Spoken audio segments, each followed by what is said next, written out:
Hi, Roger. Hi. Just first of all, if we can just talk team news. Obviously, you made changes last time in the Cup. Are you looking to make changes again this time round? Well, we'll try to pick a team that we think can give us a good chance to win the game.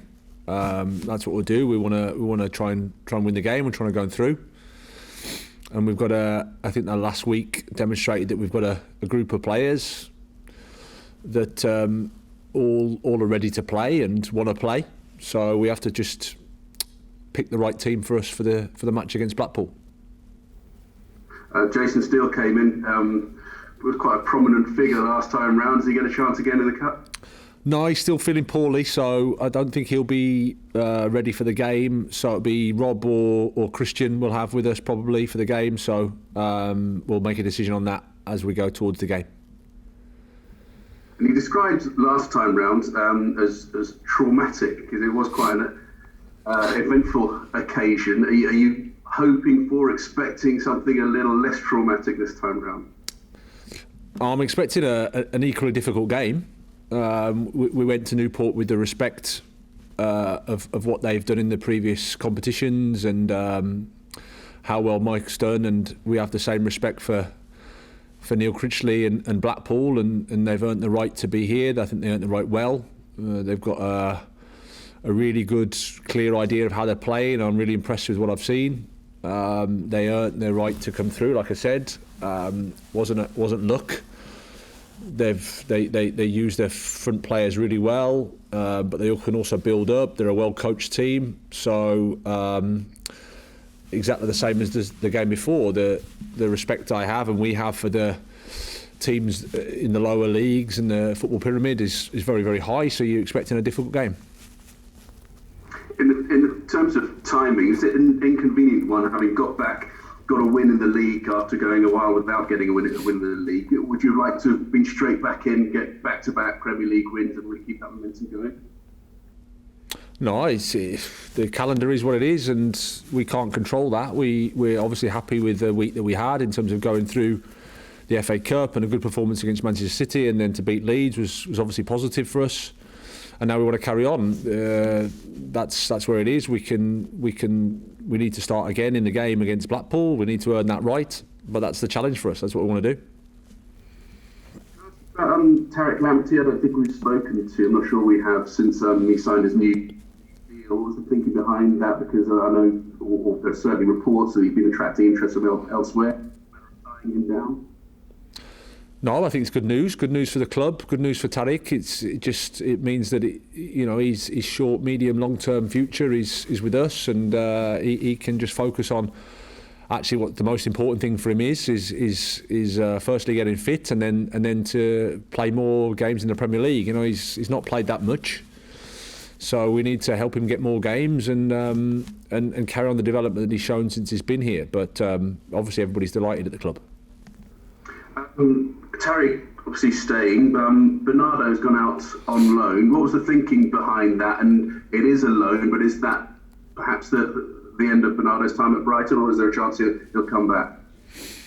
No, not necessarily. I think Bernardo's at a stage of his career where he felt that he wanted to play regularly. He wanted to get some regular game time, and we weren't in a position to be able to guarantee that. And like I said before, sometimes you've got to respect the players' position in their career. I think it's good for him that he can go and play some football, and then we can see. That situation, he is a player. He hasn't figured much, but he has figured this season. Is there a sense? I know you brought in another fullback as well, but are you looking to bring in elsewhere as well to bolster the squad if you've got a player going out? No, we're okay. I've said before, numbers-wise, we're fine. The only thing we were thinking about was just to make sure that the players that were at a stage where they felt that they needed to get out to play some regular football, we could make that decision if it was right for everybody. I know I've asked you before about Moises Caicedo. It's one that doesn't go away, and you keep reading reports that it's just a bit of red tape and Brighton are getting closer. Is there anything to report on that? Is he a player that you're looking to bring in? Anything you can update us on? No, it's the same stuff. There's always a bit of speculation and a bit of noise around things, but until until he's a Brighton player, then I've got nothing to say about it, really. Sorry, Roger, I can't elaborate on that. But you did say until he's a Brighton player. That sort of indicates that he's on his way to becoming a Brighton player. Well, until anybody's a Brighton player, should I say? Excuse my my language. Until anybody's a Brighton player, it's pointless me speaking about them because they're not our players. It's just, it is what it is. It's a possibility he could become a Brighton player. Anything's possible. You never know. Okay, thanks a lot for your time, Graham. Let the others jump in now. Thanks a lot. Cheers. Cheers, Roger. Great stuff. Johnny.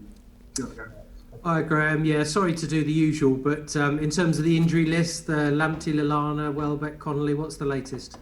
None of those will be involved at the weekend.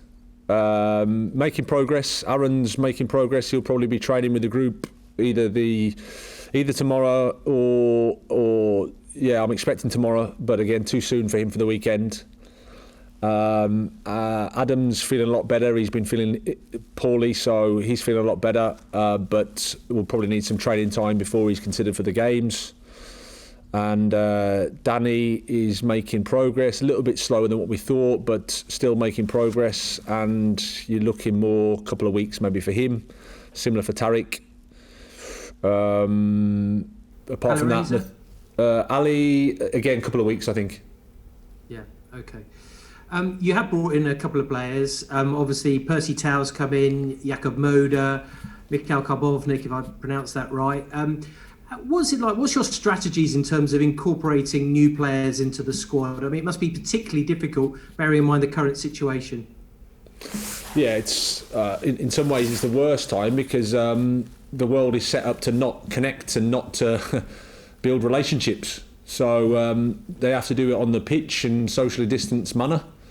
That's how it is. But we all accept that, and that's what we have to try to get on with. But essentially, it is that, just to give them the time to settle, to land, to adjust to us, to the club, to the country, to the league, and to just it's case by case, Johnny. To be fair, it's just to seeing who's more able to play the minutes, how many minutes, that type of stuff. But certainly, there's no general strategy, I would say. I think it's just look at each player individually and see what the right thing for them is. You mentioned about the keepers, Christian and also Robert. What's the latest with Matty Ryan? I know we've discussed it in the past before, but is there any movement there? Is there any imminent news in terms of his future with the club? No, nothing to report at the moment, Johnny. It's that time, of course, where you understand Matty's position, but at the moment, nothing to really give you anything. Okay. In terms of the FA Cup, does it become more important the further you go in the competition, or is it just simply it's a big competition, you want to go as far as possible? We said from the start that it's an important. The game against Newport was important for us because we wanted to try to win. We wanted to go through. I think, the reality of it is, if the week hadn't gone well for us last week, if we hadn't played well against Manchester City, if we hadn't beaten Leeds, you can get some, it can look negative because you think that you've put the priorities elsewhere. But I think we're in professional football. We want to try and win the game. We want to try and go through to the next round. We don't think of anything other than playing against Blackpool because Blackpool are capable of winning the game. That's what I've seen from my analysis of them. So we respect that, and then we have to fight to try to win ourselves. And what do you make of Blackpool? They've got a mix, haven't they? Some youngsters, but also a little bit of experienced players who played in the Championship as well. Yeah, I've been really impressed. Obviously, Neil Critchley's a very, very respected coach, and I can see that from the work from his team.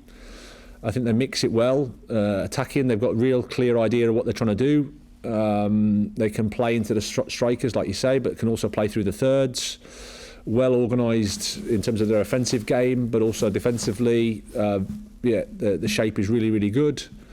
And when I watch their games back, it's really impressive. I think they had a slow start to the league, but then the form has really picked up in terms of results. So it's going to be a tough game. Cheers. Thanks very much, Graham. Thank you. Hi, Graham. Hi. Go for it. If we could just go back to Tariq Lamptey, obviously a very big week for him, signing his new contract. He's settled in very well, and you've clearly got a lot of faith in him. But have you been surprised at all with just how well he's settled in at the club? Well, I think, when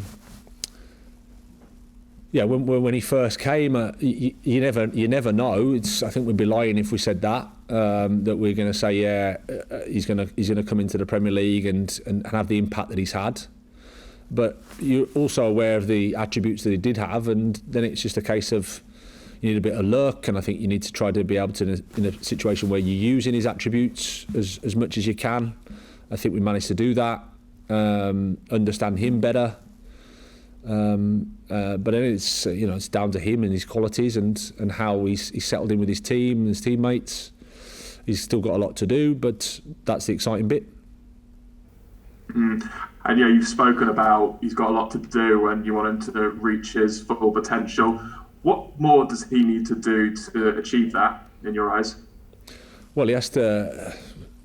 It sounds simple, but he has to play a lot more games in the Premier League. I think is the first bit, and then as a result of that, I think he'll be better in all aspects of his game. It's playing, and it's also working with the coaches here, the teammates.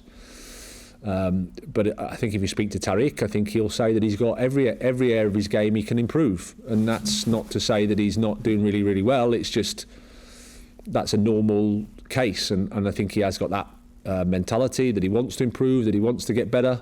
He's got that ambition, but now it's just a case of settling down and getting on with the really important stuff, which is playing football, which is affecting the games, which is helping us get points. And the offside rule is a very big talking point at the moment after Bernardo Silva's goal against Aston Villa last night. There's a lot of debate about whether that was offside or not. I was wondering if you've seen the incident, what you made of it, and do you think there are any issues with the laws of the game? Well, the only issues with the laws of the game are sometimes the guys that are involved in the game don't know the laws in the game, and I include myself. So that's why I'm never so vociferous on the side against referees, because I can't say that I know every single law in the game, and certainly that law, I can see why Dean Smith last night would be perplexed by it. But ultimately, if that is the law, then that is the law, and whether you think it's a good one or not is another thing. But it doesn't become anything. It's a fact.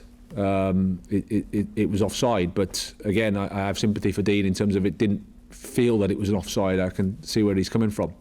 So that's the challenge. We all have to get better at understanding the laws of the game.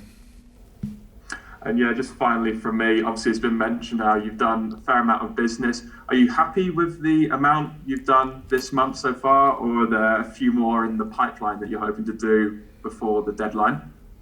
No, I'm happy. But again, I think there's always, while the window's open, there's always time, there's always opportunity for players to either leave or players to come in. But we're happy with the squad. I'm happy with the squad we've got.